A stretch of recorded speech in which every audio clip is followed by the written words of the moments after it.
Dans l'obscurité d'une salle de cinéma, une lumière apparaît, une image naît. Depuis plus d'un siècle, l'humanité raconte son histoire à travers des images, des sons, des mots. Le cinéma, la musique, la littérature, les arts visuels, autant de langages qui traduisent nos émotions, nos rêves, nos mémoires collectives. Mais aujourd'hui, une nouvelle présence s'invite dans l'atelier des créateurs. Invisible, silencieuse, mais d'une puissance inédite. Une intelligence sans conscience, capable d'écrire, de composer, de dessiner, de filmer. Une intelligence que nous avons créée, l'intelligence artificielle. L'histoire de cette révolution ne commence pas dans les studios de Hollywood, ni dans les ateliers d'artistes numériques, et elle remonte à plusieurs décennies, lorsque les scientifiques ont tenté de reproduire sous forme mathématique le fonctionnement du cerveau humain. Dans les années 1940, les premiers modèles de neurones artificiels apparaissent. L'idée est simple, mais vertigineuse. Si l'intelligence humaine repose sur des réseaux de neurones, alors peut-être qu'une machine pourrait apprendre à penser en imitant cette architecture. Quelques années plus tard, une question va bouleverser la philosophie, la science et la technologie. Un mathématicien britannique, Alan Turing, ose formuler une interrogation qui semblait alors relever de la science-fiction. Une machine peut-elle penser ? Cette question deviendra le point de départ d'une quête intellectuelle qui traversa tout le XXe siècle. Au milieu des années 1950, dans une université américaine, un petit groupe de chercheurs se réunit pour imaginer l'avenir de machines capables de raisonner. L'un d'eux, John McCarthy, propose un terme nouveau pour désigner ce champ émergent, intelligence artificielle. À cet instant précis, une discipline scientifique vient officiellement de naître. Mais personne ne peut encore imaginer à quel point elle transformera la culture humaine. Les premières années sont marquées par un grand intérêt. Les scientifiques pensent alors que des machines intelligentes seront bientôt capables de comprendre le langage, de résoudre des problèmes complexes et même de créer. Pourtant, la réalité technique de l'époque est brutale. Les ordinateurs sont lourds, les données rares, les algorithmes limités. Les financements diminuent, les espoirs se refroidissent, l'intelligence artificielle entre dans ce que l'histoire appellera l'hiver de l'IA. Mais les idées ne disparaissent jamais, vraiment, elles patientent. Dans les années 1980, une nouvelle génération de systèmes informatiques apparaît. Les systèmes experts tentent de reproduire le raisonnement humain dans des domaines précis. La médecine, la finance, le droit. Les machines ne pensent pas encore, mais elles commencent à assister les décisions humaines. L'intelligence artificielle s'installe progressivement dans notre quotidien.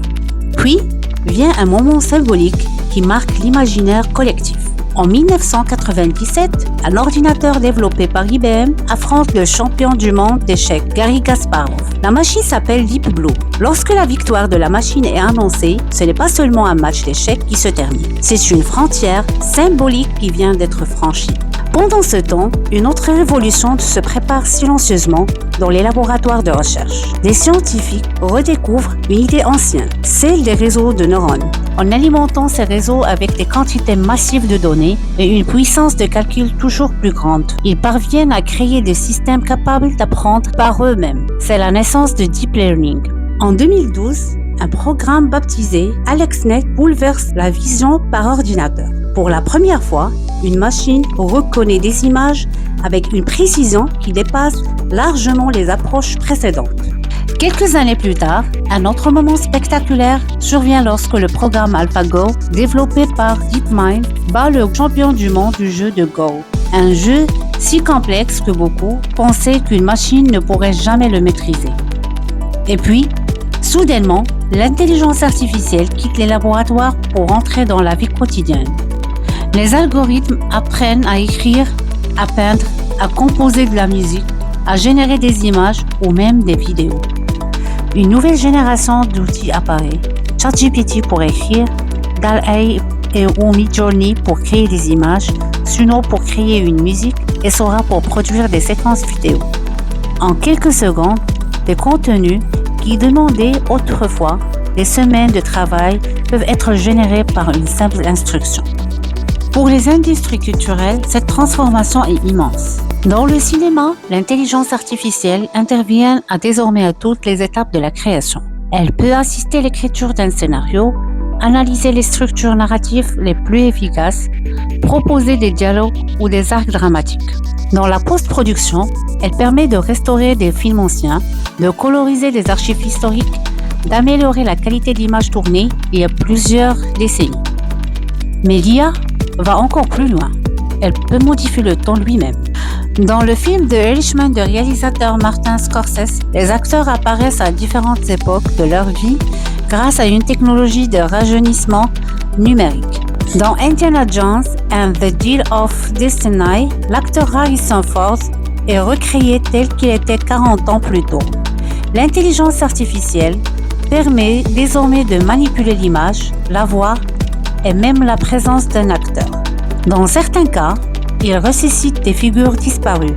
Dans Rogue One, A Star Wars Story, le personnage du gouverneur Tarkin apparaît à l'écran malgré la disparition de l'acteur Peter Cushing. L'image numérique recréée ce que la réalité ne peut plus produire. La musique connaît elle aussi une transformation radicale. Des algorithmes composant désormais des symphonies génèrent des mélodies et imitent les styles des plus grands compositeurs. Certains systèmes peuvent reproduire la voix d'un artiste avec une précision troublante.